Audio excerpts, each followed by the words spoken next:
Now, when Jim and I moved here in 2016, we were very excited to make this our forever home. And so getting involved with the museum and learning the history of our island was my top priority. And Jim has been drug along through the process. So welcome to the history of St. Peter's Church, often called the Jewel of Center Street.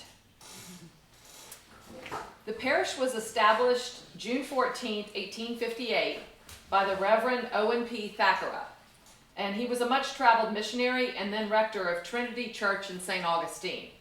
He met with local citizens to form a missionary outpost here on the island. They held their first service and meeting in Timonus Hall on the second floor of a building on the northeast corner of 2nd Street and Center. Today, it's the red brick building with the yellow trim.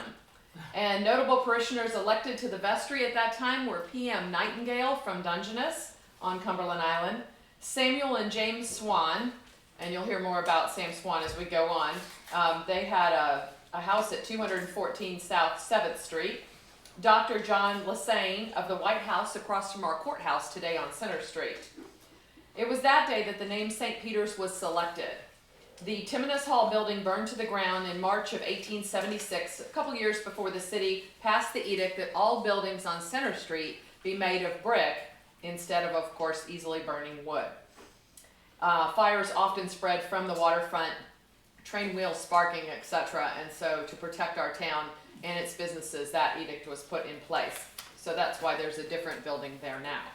Prior to this first parish meeting in 1853, David Yulee and others had convinced the city to move the town about a mile south from the original Fernandina to accommodate the new Florida Railroad and allow the easy transit of goods from rails to ships at water level.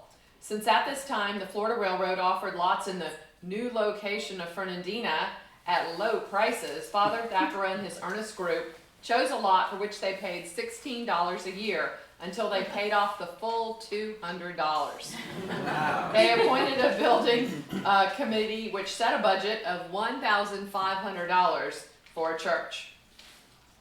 On November 8, 1858, the Right Reverend Francis H. Rutledge, the first Episcopal Bishop of Florida, laid the cornerstone of the first St. Peter's Church on the southeast corner of what today is the St. Peter's Cemetery. So it's at the corner of, would be Alachua and 9th. The church door faced east towards 9th Street, which is opposite to the traditional east to west orientation of an Episcopal church, and it was completed for a cost of $2,200. So if you've recently built or renovated and you went over budget a little bit, trust me, it's been going on for a long time. The initial service was held in the unfinished church building on the fourth Sunday after Epiphany, January 30th, 1859, and the Reverend J.H. Williams was our first rector with a whopping salary of $600 a month. A year.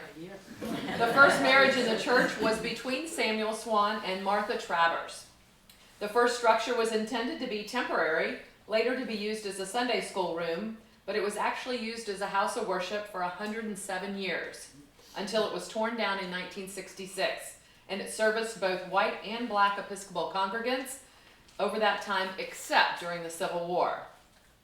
In fact, it was not long after the Civil War began, in 1861, that war came to Fernandina. The USS Otto arrived with Union troops. Father Thackeray, who had initially brought the congregation together and served as its third and longest serving priest, led his people deep into Nassau County for the remainder of the war. Many locals sought to avoid the conflict.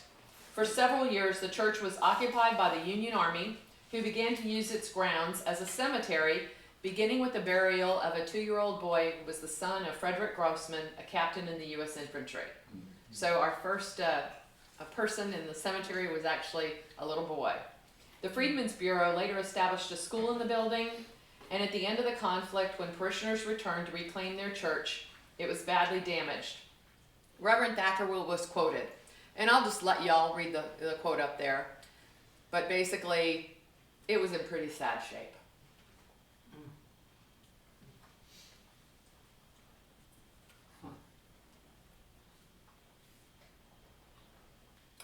The silver from the church had been placed for safekeeping in the hands of U.S. Customs officers, so it was recovered. And the cemetery, basically we started laying it out in plots, and Peter Kerner did the layout for our cemetery. He laid out New Fernandina and Cedar Key at the request of David Yulee. So he was a surveyor kind of guy. A few of the grave sites in our cemetery have footstones as well as headstones, such as William Burbanks of the Net-Making Company, who's inscribed the giant in his on the left there, and that was because of his contribution to our shrimping industry. Low stone walls were often built around the grave sites to ward off animals grazing on the graves. By 1881, cattle grazing was no longer allowed in the city limits. We started to have standards back in those days. And that, of course, is Samuel Swan's grave. The cemetery was a high enough elevation to allow for below-ground burials. An African-American family, Delaney, was known for their ability to work with cement using molds, and they fabricated most of the early tombstones, which is why they have a different look than today's tombstones. There was little natural stone on our island, so that's what they used to make the tombstones. One member of the active parish family, Henry Beard Delaney, went on to be ordained as one of the first African-American bishops in the Episcopal Church, the suffragan bishop of North Carolina. And the plaque that recognizes the Right Reverend is inside the church today on the north wall. Members of the Delaney family still worship at St. Peter's. I don't know if any of y'all know Teslin Watts. She's one that I know. While we're focused on the exterior of the parish, I'll quickly highlight a few details about the other parts of the parish property and through history, and then we'll go back to the church as we enter the Golden Age. During May of 1887, 3 years after the new church, which is the one we all recognize today, was completed, the original church was moved across Alachua from where the cemetery is today to about where the parish parking lot is. So if you've been to St. Peter's, there's a courtyard on the north side of the church, and then you walk down some steps to a little parking lot area. It was given to the black congregation and renamed the Church of the Good Shepherd. The bell was made from one of the pre-Civil War engines of the Florida Railroad, and it's now used as the bell at Camp Weed, the Camp and Conference Center for the Episcopal Diocese of Florida. The next year, the rectory, which was on the corner of Ash and 10th Street, was replaced by a rectory on church grounds just east of the church. St. Peter's second longest serving rector, because Thacker, of course, was the longest, was Reverend Malencrote. He became rector in 1926, and the years of the Great Depression were very difficult financially on St. Peter's and everyone else. By 1938, a combined parish hall and Sunday school room were constructed north of the church building, and in 1954, a rectory was purchased on Highland Drive, and the old one on the property was given over to church offices and classes. In May of 1957, the parish hall was renamed the Whitney Hall in honor of Walter S. Whitney, who was a very active member of the church for 65 years. That property, however, is no longer standing. In 1965, a new Sunday school building was completed. And in 66, a replacement for the Good Shepherd Church was built on the northwest corner of church property. So that is the corner of where 9th Street or 8th Street in Alachua meet. And it was to replace the old church building. And once it was completed, however, the Right Reverend E.H. West, the 5th Episcopal Bishop of Florida, decided it's going to be an admin building, and it's high time white and black congregants worship together in the main church. So today it's our church's youth center, and as you can see, it's probably the one with the coolest ceiling of any church youth center because it was originally designed to be that replacement church. It's pretty cool. In 1984, the new Burns Hall Parish Complex was completed, which is still there today, and the Highland Drive Rectory was sold in the 90s to a parishioner. We believe they still own it today. Now let's get back to the late 1800s and the history of the church building itself, because that's the cool part. The church was designed by Robert Schuyler. And if you've gone on the tour here, you've probably heard his name back when we talk about the golden age of Fernandina. He was a famous New York City architect, lived in Waldo near Gainesville for a short time. He also designed, in addition to our church, the Fairbanks House on the left there, the Williams House on South 9th Street, our wonderful host for the preview party of the Holiday Home Tour this week, the Amelia Schoolhouse, which is now a little inn, the Tabby House at the corner of South 7th and Ash Street, across from the Bailey House with the carousel horses, and the Hearth House, which we see on the right here. Schuyler was a vestryman at St. Peter's, and in designing St. Peter's, he was inspired by the song, "A Mighty Fortress is Our God." He arrived on the site with sketches, which was typical in those days, rather than detailed engineering plans. The church was built by local shipbuilders, as was most of our town, and craftsmen without the aid of any power tools. Ground was broken on Good Friday, 1881, and on Wednesday, August 10th, the cornerstone was laid by Reverend Thackeray. The cornerstone was laid on this corner of the church here.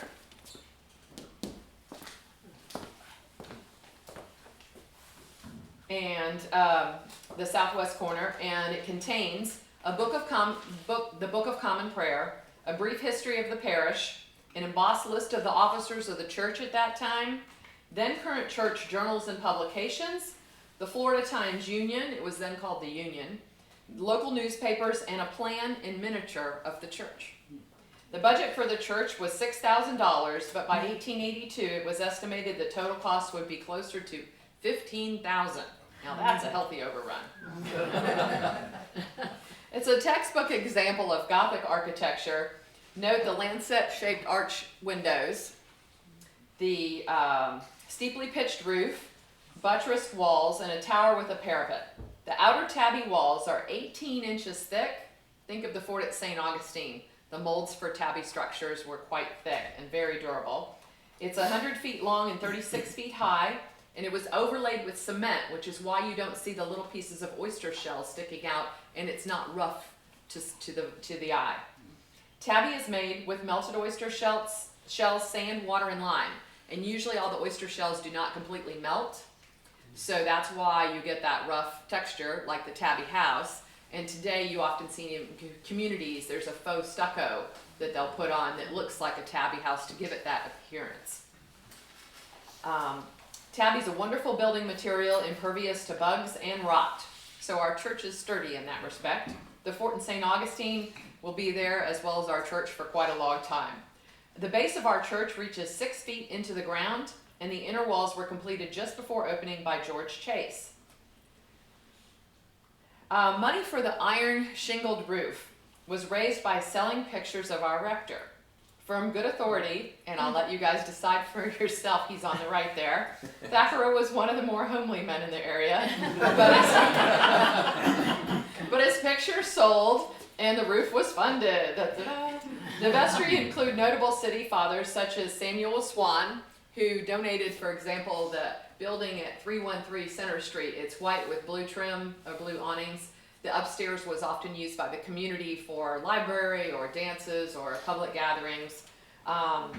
Major W.B.C. Duryea, that was the business at the corner of Front Street and Center that's being renovated now, hopefully into a great restaurant, I think. And and W.O. Jeffries, who was a partner of Hoyt's. Of course, Hoyt's house is right across from St. Peter's today. And the Jeffries family was the dentist in the really cool octagonal shaped window on the second floor of the coffee shop next to the pocket park. Had to have a lot of light coming in to be able to see, and mouths to be able to yank those teeth. Also Charles Hillier. Other well-known names were part of the parish. And for those of you who have been on walking tours with the museum here of Center Street, north of Center Street, or south of Center Street, and if you haven't, they're fabulous, you will know some, or if you've been to our recent cemetery tour, you'll recognize some of these names. So all of these were parishioners at St. Peter's. Epps, who killed Fernandina Seward. Reed, who was the territorial governor of Florida. Finnegan, who was Yuli's boss and then partner. Thompson, which is a house on South 7th Street being renovated. It used to have that really good little restaurant behind it, kind of in the garage area. Yeah. With really good grouper sandwiches. Y'all remember that? Friend, who was a partner in the Angel Bakery. Angel, at 215 Center Street. That was his bakery. The Friend and Angel Bakery. Whitney, Solomon, Stark, which is the wedding cake building, we call it, on 202 Center Street. It has a Christmas store. It goes like this on the facade of the roof above. The Bell Brothers, Pippi House, Beach Street Grill architects and builders. And the Lewis House that I mentioned. Lewis lived in the Tabby House. And Williams, who has the bed and breakfast on 9th Street. Horsey, which was the home on Center Street, now part of the Methodist Church. Noyes, and Kennard. A family member and sign painter Roy Kennard actually painted the walls of the Palace Saloon with the paintings that are there today. When the fire took place there, I guess right around early 2000s, a guy came in and touched it all up and covered his signature with his own. But they were all originally done by Roy Kennard, who was a relative of the Kennard family. I mentioned the walking tours that the museum offers on Center Street, and then a separate one north and a separate one south. Any of those can be scheduled upon request, and if you haven't done them, I think they're just terrific. And it's so much fun to learn more about the buildings and the families who worked in them. Mm-hmm. So the first services in the beautiful Neo-Gothic building were held on March 30th, 1884. So today's church had its first real service in 1884. And wealthy guests from the Egmont Hotel contributed to the church.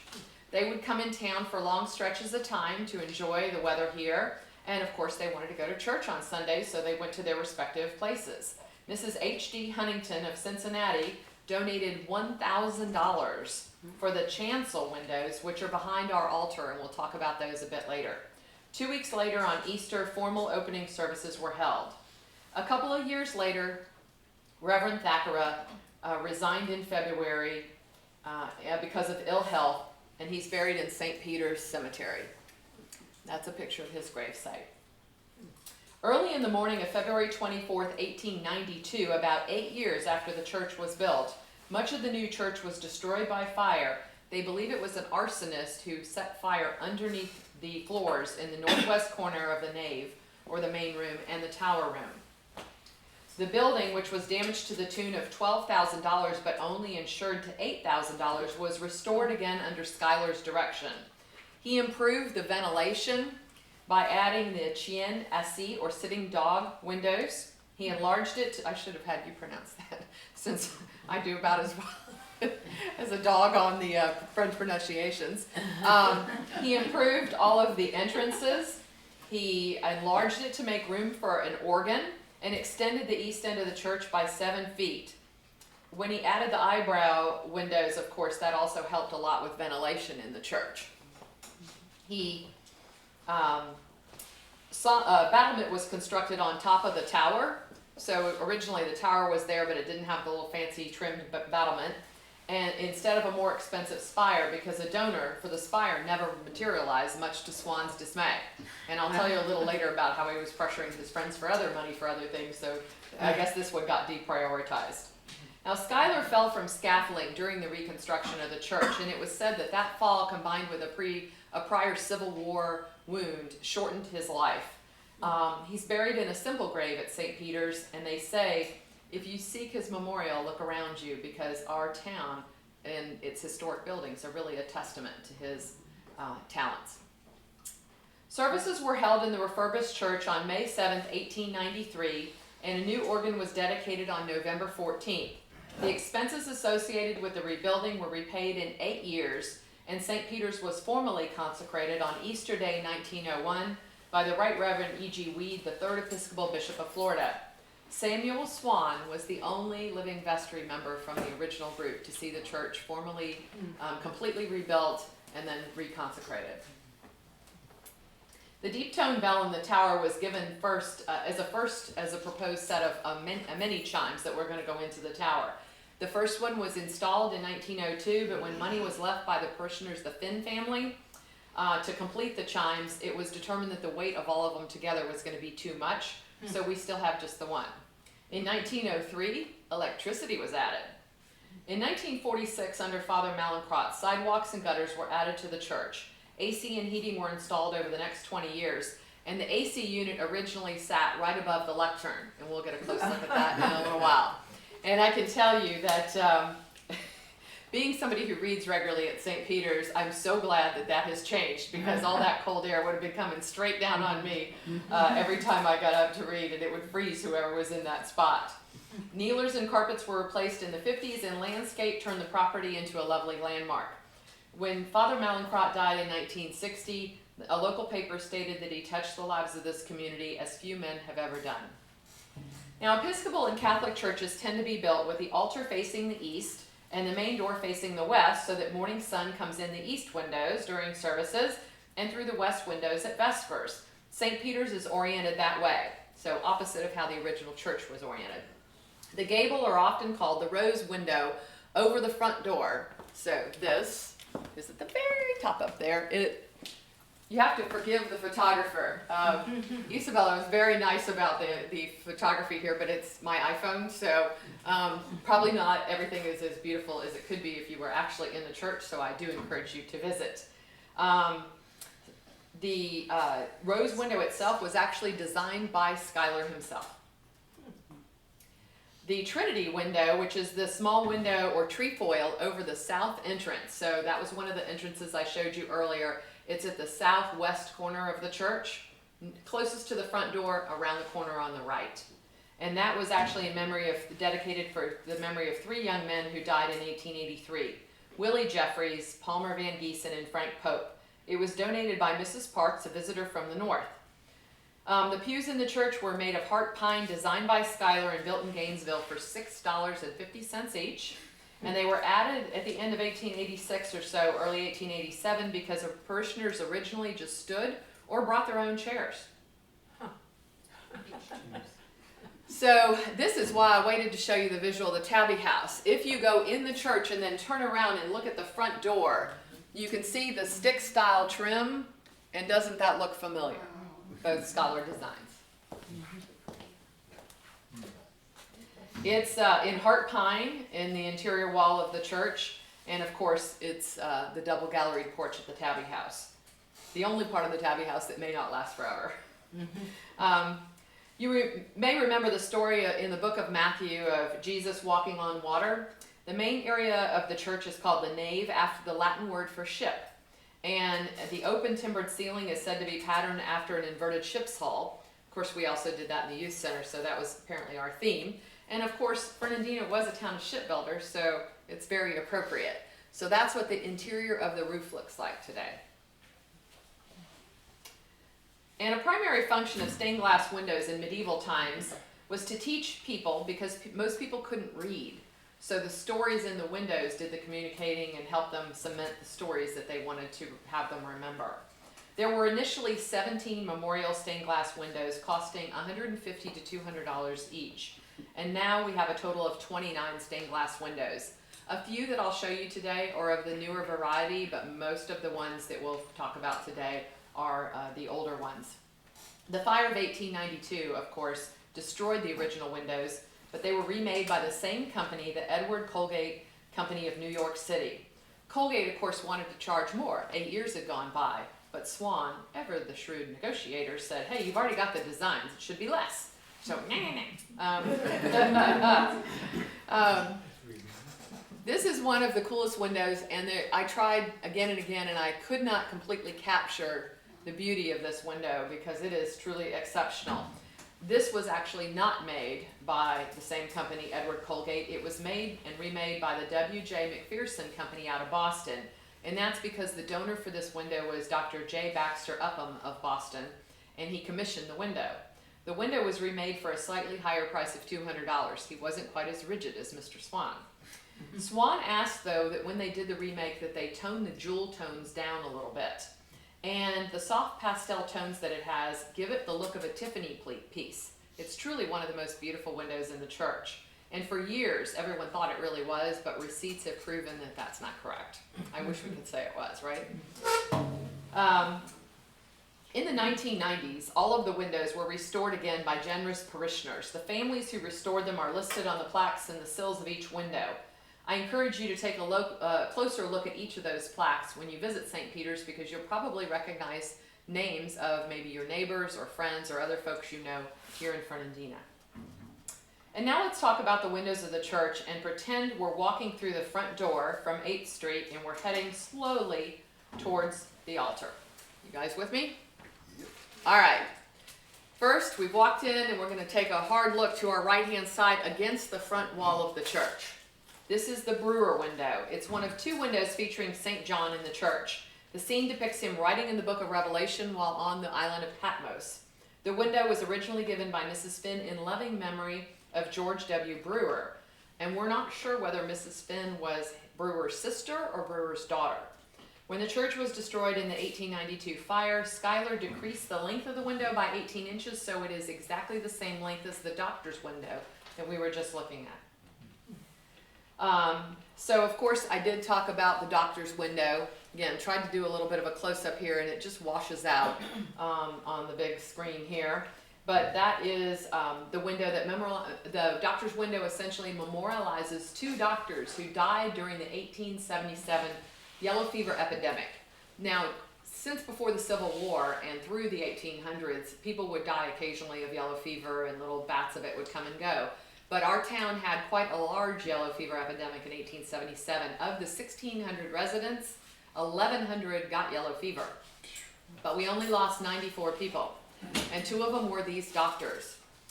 They were both born in Fredericksburg, Virginia, 2 years apart, and attended the same medical school, and they died 8 days apart. This Latin cross in the window there that you can see divides the window into 7 sections, 7 being the number of perfection. Now, next to the doctor's window in the northwest corner, so you've walked in the main door of the church, and now you're looking to your left at the first set of windows you'd see against the north wall of the church.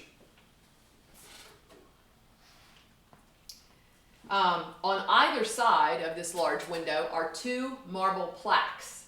And the plaques actually have the names of the 36 children who died the year of the yellow fever epidemic. Now, to tell you the truth, 35 of them died of yellow fever. 1 child was killed by a bear, and there's 2 rumors. One is it was a dancing bear in a circus, and the other is that it was somebody's idea of a great pet. We're not exactly sure, but it was Jeffrey's, and he's also mentioned in that trefoil over the the door across from where these plaques sit. So when you walk into St. Peter's and you see this window we're going to talk about next, the plaques are on either side. They just didn't want to leave the guy out, right? You know, got to get all the kids in there. The triple Holy Innocents window that these 2 plaques frame has always been dedicated to the children of the parish, of course, in memory of the 36 initially. The dove in the center of the trefoil is a symbol for both Judaism and Christianity. So the trefoil's at the top there, and that's because all the children in the town who died in the yellow fever epidemic were included regardless of their religious background. The window next to it on the right was dedicated by George R. Fairbanks, of course Fairbanks of Fairbanks House, and his first wife Sarah to their son Dr. Charles M. Fairbanks, who died in 1881 of yellow fever. Fairbanks of the Fairbanks House Bed and Breakfast on South 7th came to Fernandina in 1882 to manage David Levy Yulee's newspaper, the Daily Mirror. He wrote one of the first histories of Florida. He began the Florida Historical Society, and I'm sorry, it's the one on the left, by the way. And he helped start the Florida citrus industry. And then in his spare time, he was one of the co-founders of the University of South in Swanee, Tennessee. Obviously, a busy guy. Another death in the Fairbanks family is memorialized in the window on the right, the Cotton window. Mrs. George Fairbanks honored her daughter Anna B. Cotton, who died at age 28.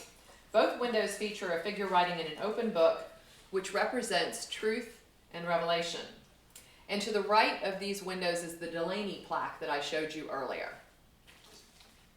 Now across the church on the south wall from where those windows are 2 windows, and one of them is, I think, another one of the most impressive or interesting windows in terms of its story that's in the church.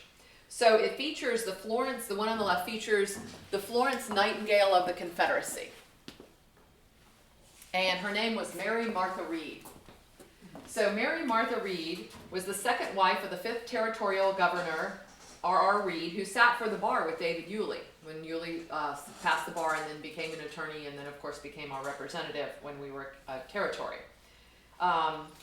Reed died of yellow fever in 1841 before Florida became a state in 1845. His wife, Mary Martha, was the aunt of Samuel Swan's wife, Martha Travers. The first wedding that took place in our original church was Samuel Swan and Martha Travers, and so Mary Martha Reed was her aunt. When Mary Martha Reed's son, R.J., and they'd already lost their other son, so this was her only kid and her husband was gone. He enlisted in the war between the states, so she volunteered her services to Dr. Palmer and served as the matron of the hospital for Florida soldiers near Richmond, Virginia. At the end of the war, she left Richmond with Jefferson Davis. The line that she and Davis traveled on, the train line, ended in South Carolina, but she continued on to Fernandina and opened a school here. When her niece, Samuel Swan's wife, Martha, died, Mary Martha moved into the Swan family home to care for the children. Some refer to her as Fernandina's saint for her unselfish devotion and caring.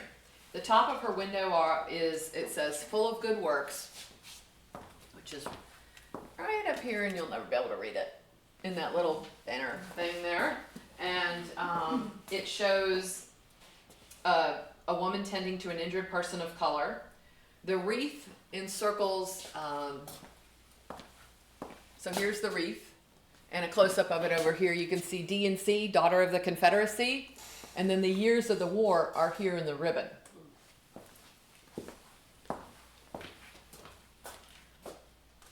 And unfortunately, the window to the right of it is a memorial to her son RJ, who inspired her service and died in the Battle of Wilderness. This window was donated by Samuel Swan. Obviously, family connection there. The 5-pointed star at the top is the Star of Bethlehem. And this is Mary Martha's grave in our cemetery. And a little picture of Mary Martha. So back on the north wall of the church, so we're looking left now, we find 4 windows added in the 60s and 70s. So these were not part of the original 17, designed by Dahl Carter and Sons in Jacksonville, the Whitney, Kennard, Carnegie, and Groover windows.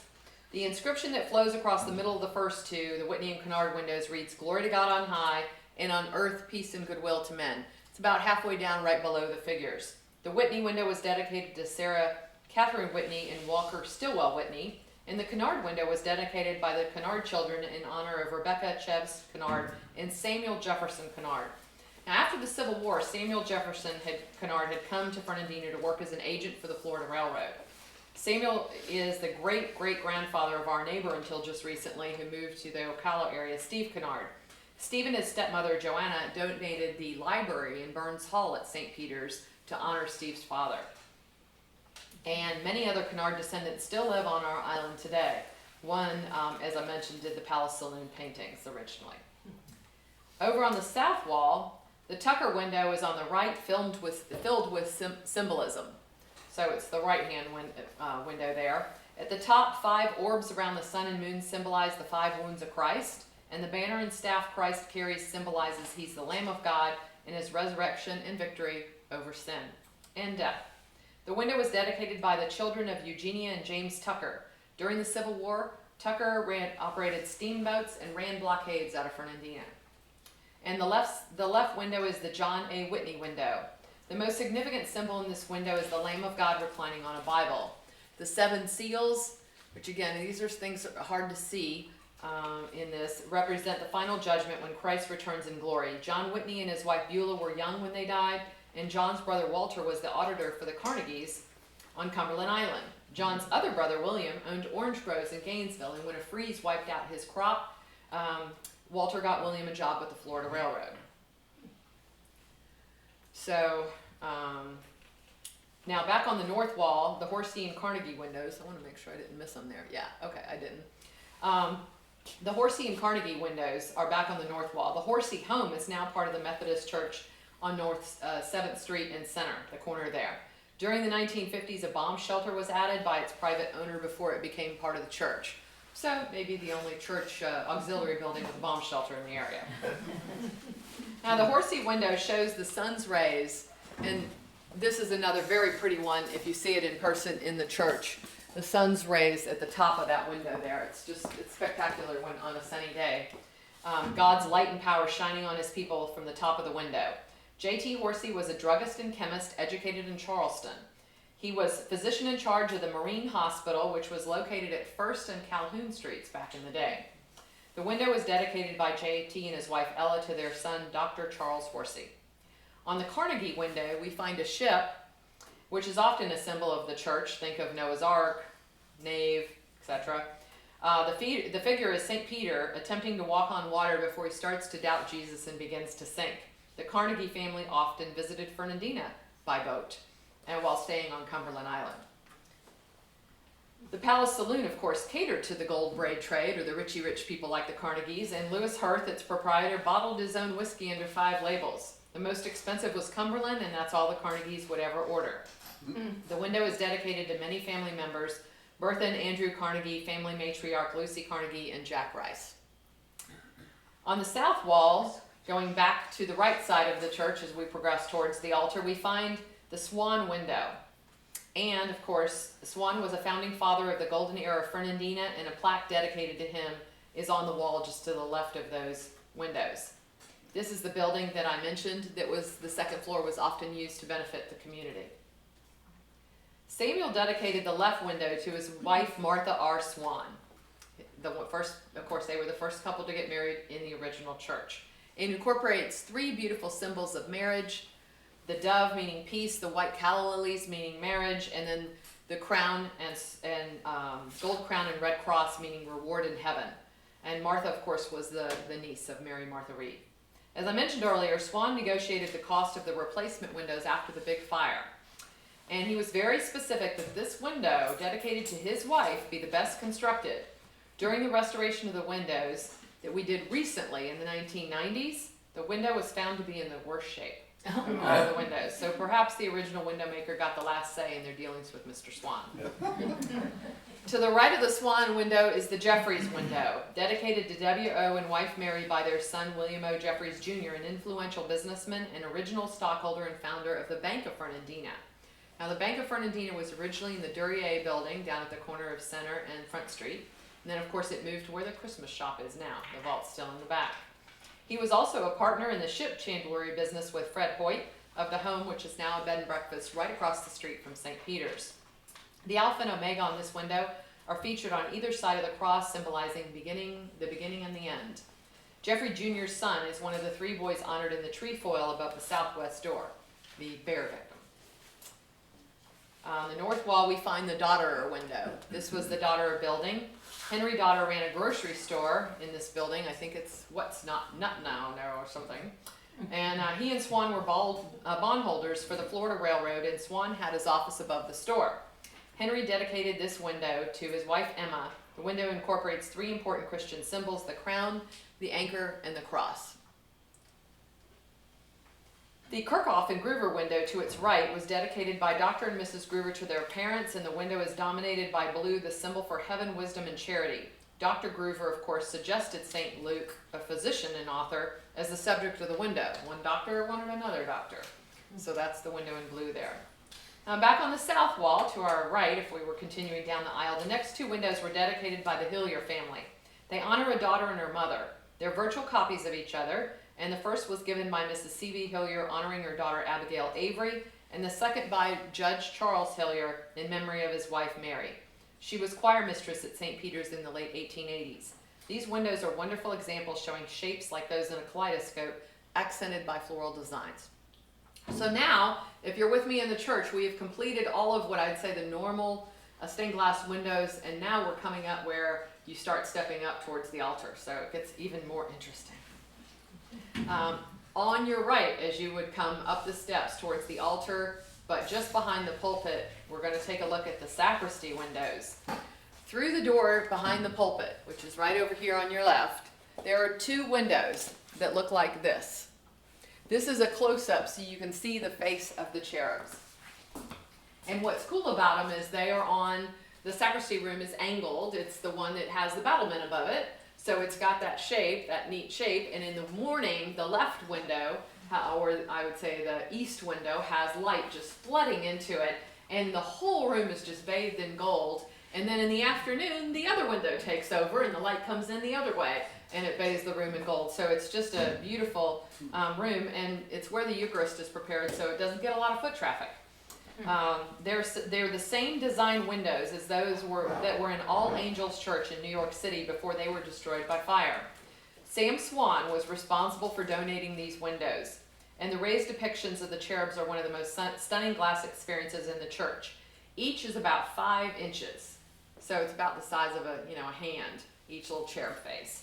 And the gold glass just makes the room stunning. Another thing that's in the sacristy room, if you go through the door on your left, is the tiny bell tower. Within the sacristy is a little door, and I mean little. It's very tiny. It looks decent size there, but it's pretty small.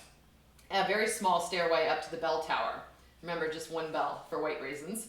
You can see the unfinished tabby walls and some of the wood charred by the big fire as you climb the stairs. So that's a close-up of unfinished tabby on the left there, and that's what our church would have looked like on the outside had it not had the cement overlay on it. So big difference in terms of texture. In the southeast corner of the altar area is the hedges window. So now we're facing the altar, and we're looking kind of around the corner into the right corner there. Not against the back wall yet, but into the right corner and past the choir, past the kneeling benches. And the hedges window was, it's just to the right of the credence table in the corner and dedicated to John and wife Mary.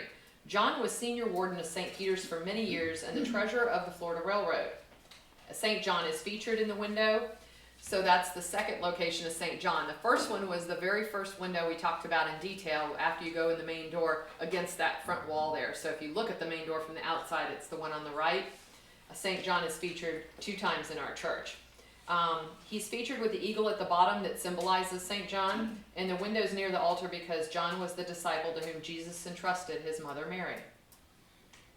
Now let's take a look at the chancel windows, which were donated by that wealthy parishioner or part-time parishioner, Mrs. Huntington, and they're the focal point of the sanctuary when you walk in. Again, the photograph doesn't even begin to do them justice. Now, St. Paul on the left has crossed swords above him, symbolizing his eventual martyrdom. He holds a book presumed to be a Bible with sword of the Spirit written on it. The window is creative and it does not contain the typical St. Paul symbols such as snake, phoenix, and fountain. So it was a really neat design. And again, it's just so much prettier in person. On the right hand of the main window is the St. Peter's window. You gotta have a St. Peter's window in St. Peter's Church. And he holds 2 large keys that refer to the discourse he had with Jesus when he was called Simon, and Jesus changed his name to Peter, or Petros in Greek, which means rock. Upon this rock I will build my church, and the gates of hell will not be able to prevail against it. The keys are the keys to the kingdom. Peter was the first overseer of the church. And of course in the center is the Good Shepherd window. And at least you can kind of get an idea of the detail and the beautiful colors. White dove symbolizes resurrection, 6-pointed star of creation. The halo around Jesus' head designates him as a member of the Trinity. I am the Good Shepherd, and he lays down his life for his sheep. This also symbolizes Jesus' caring about every individual person. Now on the left side of the altar, when you look at the altar, you'll see that there's a bench on the left side for the folks who support the service, and then in the very back corner, there's a little tiny door, even way smaller than the bell tower door. It allows access to inside the organ case, and on the inside they say Robert Schuyler signed his name and dated it 1895. I have not crawled in there myself, but at least I got a good picture of the outside of it, right? Tucked back near the north door on the right side, so you're facing the altar, you're going to look left before you get to the altar steps, and there's an alcove there. Partially because that's also where the organ will be is on the right hand side there, but there's 2 stained glass windows at an angle in that alcove area. The first one is the Finnegan window, and the Finnegan window is originally donated by Swan in memory of J. Rutledge Finnegan, who died of consumption at age 27 in 1871. He was the son of Joseph Finnegan, Swan's boss and partner in the Florida Railroad, and Joseph Finnegan had been the commanding officer for the Confederate Army at Fort Clinch. He was promoted to general, don't know how, it's not like there was a battle and he won anything. And after Union troops arrived, he and his family and Confederate troops all evacuated and returned after the war. Samuel Swan originally came to Fernandina to work for Finnegan. And at the bottom of the window there's a palm tree, which is the military symbol for victory. And who can figure out where the victory piece comes in with the Civil War? Hard to know. But it does also symbolize Christ's victory over death, and of course palms signify praise, triumph, and thanksgiving, and that's why they're used for Palm Sunday. So to the left of that alcove area there against the north wall is the Hillier window. And C. Hillier was appointed judge for Nassau County and moved here immediately. He had a prosperous insurance business, and this window is dedicated to 2 wives in his family, Cora Olive Avery and Ovidia Kennard. The window is a favorite of musicians, with a gold 5-pointed star lighting up an organ and music score as a banner across the pipes. It reminds us of all the music that's been sung and enjoyed and played here in St. Peter's Church throughout the decades.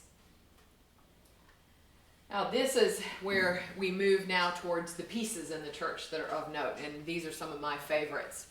So first I'll point out the lectern here, and I think that the picture does at least a somewhat decent job of showing you some of the beautiful wood and the detail of the carving in this piece. We have the prayer desk, which is perpendicular to the lectern. You can kind of see it in the background here. And again, look at the wood, how beautiful the wood is and all the carving and everything. This is another picture of the prayer desk, just to give you a different angle on it. But you can see it with the pegs instead of nails. I don't know, it's kind of cool. The lectern, prayer desk, and the organ case, which you saw a bit of earlier, are all the works of expert woodworker and coffin maker Robert Henderson. So he was doing this stuff, and then, you know, to keep the business going in the meantime, it was coffins. The baptismal font that we have is stunning, and it was made by Henderson as well. It has over 21 kinds of wood. It once stood on a platform in front of the Holy Innocents windows where the marble plaques are, but now it's usually at the front of the church. Now, I'm going to show you a picture up close of curly pine. Curly pine was basically the main wood used in these lovely pieces. And it's a Florida wood. Cedar was also used to some degree, and Samuel Swan would go down to the waterfront and identify pieces of curly pine. Now this is Swan, the shrewd negotiator, working his magic again. He'd talk to the shippers and he'd say, hey, look at that weird piece of wood. You're never going to be able to sell that. I'll tell you what, I'll give you a couple bucks for it, take it off your hands, make your life a little easier. So he would haul the curly pine back, and that's how we had the pieces. We were able to have pieces like this created. Unfortunately, that weird wood is completely extinct now. And all except for the organ case designed by Schuyler were charred in the fire of 1892. So all the pieces I just showed you and the baptismal font all barely survived the fire. In fact, during the fire, Henderson nearly lost his life saving those pieces. He and some others jumped into the burning church to drag them out. He almost fell through the floor. Curly pine is no longer available, but a small piece was found, and years later, and they created the tabernacle on the lower part of the hedges window. It was made by parishioner Ben McCottery. And a large sideboard from downstate was given to the parish, and a parishioner, William Dietz, fashioned it into a litany desk, an exact replica of our prayer desk. So he used the same design. Today the litany desk sits at the back of the church and holds a guest book for St. Peter's. So, as I invite you to go visit St. Peter's at some point, please feel free to sign the guest book. The brass pulpit is really pretty, and it's where the sermon is delivered every week at St. Peter's at the different services. And this is a close-up of the plaque that is right down here. Because it's an iPhone and there was sun, of course, in the church, it was very hard to get a picture, but it says, "To the glory of God and in memory of the long and faithful labor in this diocesan parish of the Reverend O.N.P. Thackara. The offering of many loving friends." So it's dedicated to Thackara for all the wonderful things he did. There's a crack in the south wall of the church, and it occurs because of past settling of the bell tower at a different rate than the rest of the church, because a lot of the bell tower was where the expansion took place after the fire. Now here we go with the organ. We did a presentation at St. Peter's of a version of this. Of course, there I can just point to things and I don't have to use these slides, which is why I'm so awkward today. But we had a bunch of organ aficionados as part of the group. And they stayed afterwards and hung out with our organ player, Tim McKee, who's just amazing. And they were all geeking out about organ stuff when I finally left. It was very cute. But this is a Tracker pneumatic organ. It's still used today and was ordered in June 1893 from the L.C. Harrison and Company of Bloomfield, New Jersey for $2,000 fully installed.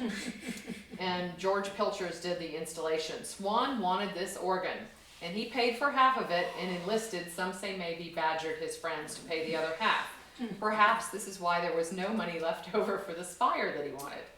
The organ had 839 pipes originally, and they ranged in size from 16 feet to a drinking straw. Above the wood organ case, you see the pipes. Some are decorative and some are real, and they're all painted from stencils. So you can see how pretty they are.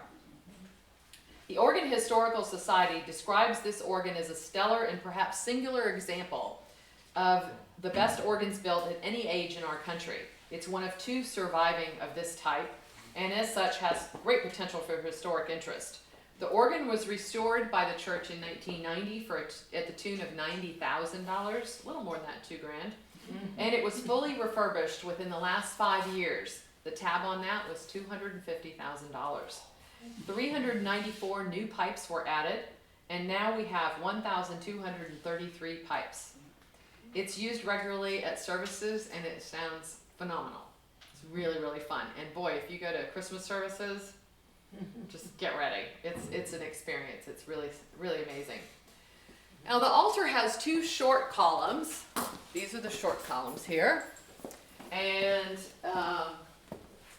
the one is the Rose of Sharon symbolizing Christ, and the other a passion flower symbolizing his sacrifice.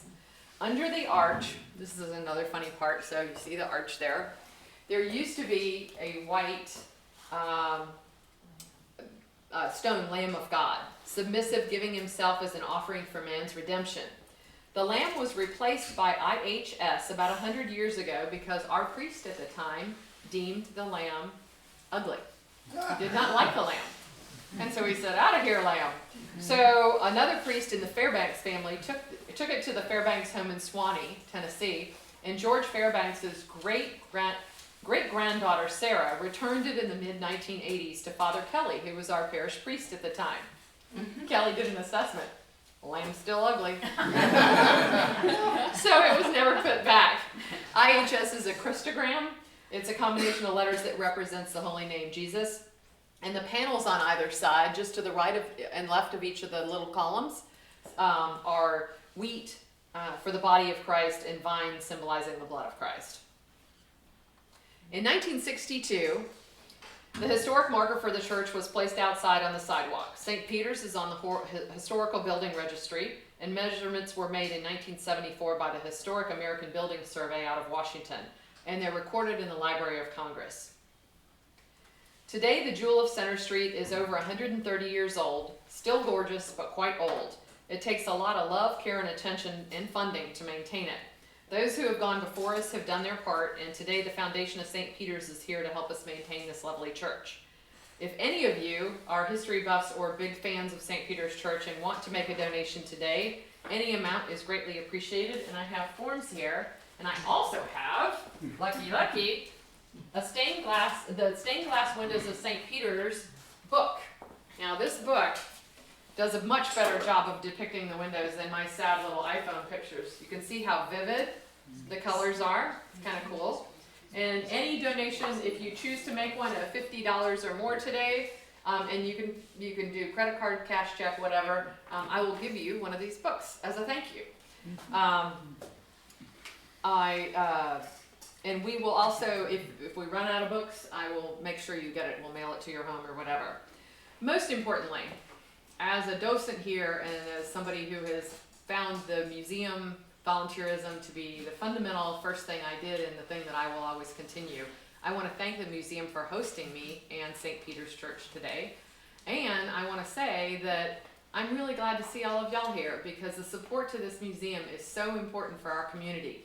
We are the keepers of the story of Amelia Island and Fernandina.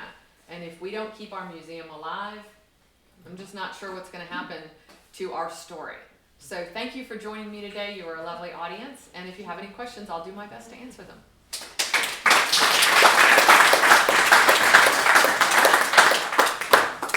How long did it take to build the physical church? I mean, how many months or years? Let's see, it was 18, I think it only took about a year. Even though they didn't use what we would call power tools or anything like that. Because when they restored the church, I know it burned in 1892, and by late 1893 it was up and running again. So probably about 2 years. I could go back through my notes and triple check that though. Other questions? So those windows, I imagine they're, a lot of it's leaded glass and with solder, but is it also painted? I mean, there's so much detail and shading, I don't see how they can get that out of glass. Do they paint on that? Or? I don't think that they're painted. I think that what they do is they add the colors into the glass and then they mix it so that it's sometimes it's it looks like a pattern to it or a wave to it, and sometimes it's just a solid color because they just put it in and didn't do just a smidge and swirl. They did just a flat color. But as far as I know, it's not painted, and most historic buildings do not allow painting. In fact, the Homestead Resort in southwestern Virginia is now owned by the Omni, who owns our Omni Resort here on the island, and they did a full restoration of the main lobby area, which is also historic. Goes back, I think, to the 1800s as well. And there are tiny windows up in the, I don't know, it's kind of hard to describe. So the ceiling is here and it's already a gazillion feet high, and then it kind of goes like this, and there are tiny windows along the side there. And as they were doing the restoration, one of the people who checked to make sure you're doing it right happened to walk in one day and caught one of the restorers starting to paint one of the pieces in one of the windows, and he was like, what are you doing, you know? So the one window you can see up there, because then it was like, well, do I scrape it off? And the guys go, no, don't do that either, you know? So they're stuck with this one little piece in one of the windows that you can see. If you walk in the front door of the homestead and you kind of shift to your right and look up, it's on the back wall of the ceiling, I guess, or back part of the ceiling. And so I know that painting historic stained glass is a big no-no. Yes. Another question. Let's see here. I'm double checking that one date. Pam, you know, it strikes me that St. Peter's, you know, and all of the restorations and things that we've had, St. Peter's has always been, you know, more than just the Episcopal citizens in town. It's really a building for all of us. And I think about, you know, restoring the Notre Dame. Oh my God. You know, and I'd love to see, I don't know if this has ever been done, but to see if they had like a list of the artisans who really created the church, because that's when Notre Dame, of course, was Yeah, being done at the same time. opened. They opened it first to what they call the what did they call them, the companions. Yeah, that was pretty cool. I saw that 60 Minutes thing the other night. Yeah. I don't know if y'all watched 60 Minutes this past Sunday. They had a big special on the Notre Dame reopening and all the artisan work that went into that. As far as I know, we do not have a list of those folks because I've been through both sets of archives in creating this presentation. Ground was broken in 1881 on today's church, and it was completed in very early 1884. So it was a little over 2 years that it took to build it, about 2.5 years probably. So to answer that good question that I should have known. I don't give this presentation very often, so I really have to rely on my notes. It's not like being a docent downstairs where if you do it every week for 8 years, you got it like whether you like it or not.